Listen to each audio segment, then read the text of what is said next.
This video covers PowerSDR ke9ns version 2.8.0.213, and I'm showing right now SO2R configuration for a Flex-5000 with a second receiver, but the difference is I'm actually running full duplex. If you notice right now, I just started transmitting on 20 meters VFOB, the second receiver, and I'm still receiving, if you see the instance over here, I'm still receiving on receiver 1.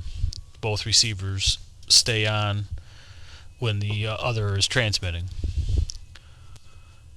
And right now started making contact with M6CBU in England.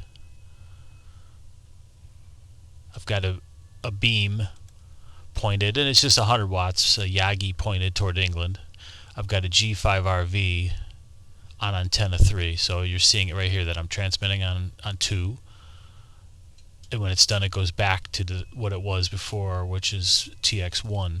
So it's similar to the last video, but it's showing how you can operate an SO2R and a true SO2R, two receivers that stay on all the time. So there's another person that wants to make a contact,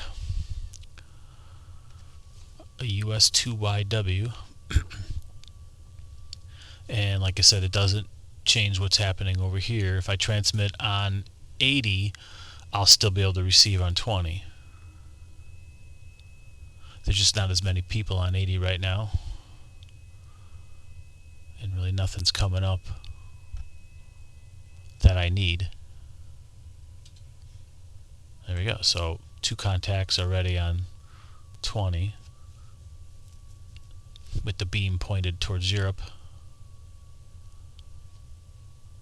I'll finish this. And then the addition that I made over here, let me just stop decoding for a second. The what I made in addition here is now if I, let's say I activate, I got a VU5K module in here, so I got 2 meters, so now you'll see the VHF is telling you that my receive and transmit are going to be on the VHF B and C on the back of the radio. Second receiver, I could have that be 440, and then that'll show that's going to be for 70 centimeters.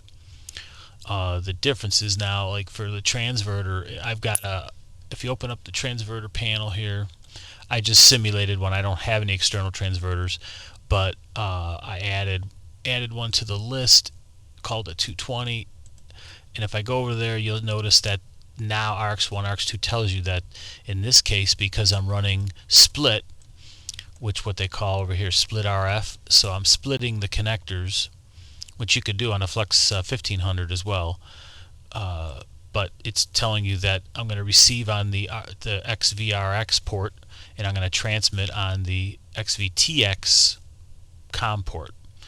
If I change that, if I disable this, now it's telling me that I'm basically going to receive and transmit on the same B and C, the XVT-X C, COM port, the B and C on the back when I'm running this transverter.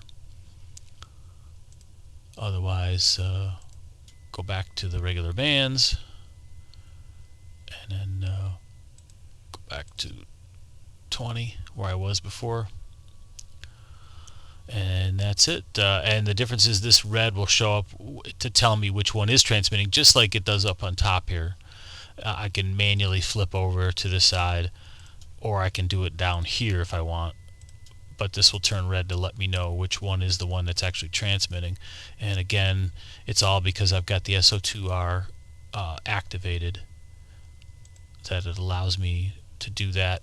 And then I've got this set up for full duplex operation by leaving the receivers on. You're just going to want to make sure when you're all done, you go back and you disable all those.